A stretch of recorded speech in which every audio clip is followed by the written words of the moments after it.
You do not have to write a traditional paper. Now, one of the reasons I'm not having you write a traditional paper is that this book, as you'll see, has a lot of chapters. It's really long, it's really detailed. It's a classic example of an ethnography. It's not an academic book, it's a bestseller. I think it's excellent. I really enjoyed the first time I read it, and then ever since then, I listen on Audible instead of reading it again when I use it for class. But it is pretty long. I think there's 30 plus chapters here. So I don't want you to have to go through and write some sort of detailed analysis for every chapter. We have enough writing in this class. Instead, what I want you to do is start to build a skill, which is really useful if you ever have to write a literature review.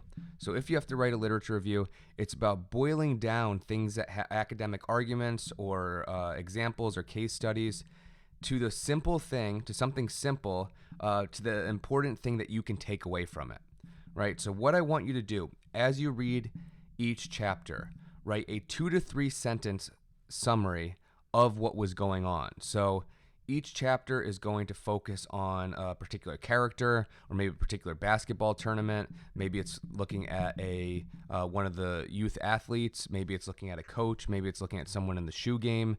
Maybe it's looking at a parent. But there's going to be a focus. So 2 to 3 sentences just telling me, here's what this was about, right? In a sense, you're outlining the book here. Then the next thing I want you to do, and this should say 2 to 3 sentences rather than 2 to 3 connections. The next thing for each chapter is 2 to 3 sentences making a connection to class. So either something we talked about, something we read, or just a general sociological point, right? So you summarize what's happening, and here's where you say, well, here's what this shows, or here's what we learn, right? This is what you do in a lit review. You're not going to say every single detail that happened. Instead, you start to take command of the literature. You explain what's going on, and you explain what we learn from it. Then finally, after you do that for every chapter, so you have an outline just working through the book saying this is what it's about, write a 1-paragraph summary. This is of the whole book. You write a 1-paragraph summary of what we learn about sport, especially youth sport. Could be 2 paragraphs. Try not to get into 3. This is the challenge, right? We read this book. What do you think the takeaway is? You could go a few different directions with this.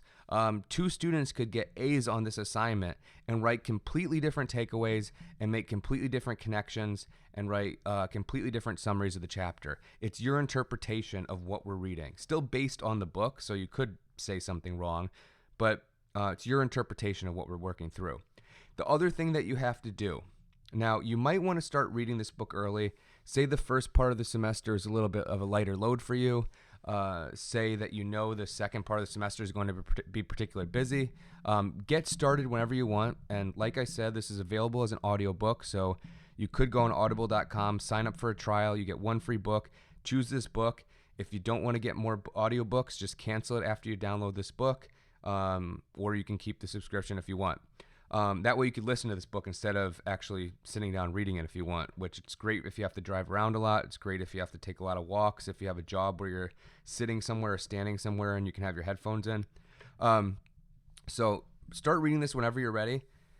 But the week of April 5th, the 9th week of class, that is when we are going to dedicate our time completely to this book. Each one of you has to lead 1 time. So we have 30 people in the class. That means, 35 people. So that means there's going to be a lot of leaders, but you're going to be carrying the conversation that day. We've got 50 minutes to talk about a third of the book, and I'm going to do almost no talking.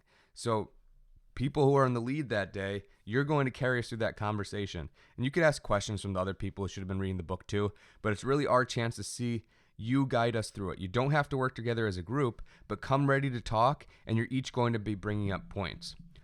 So that's what you have to do for this. It's due sometime after week 9. I'm not in a rush to get these. If you want to take 2 or 3 weeks after week 9, that's fine, but make sure you get it in before the end of the semester. And this really is just building your skill in being able to outline what you read, concisely summarize key arguments, and make sociological connections. I'm hoping this is fun. It's a book that I enjoy. It won't be a ton of writing, but it's really focused on you just, thinking when you're doing the reading.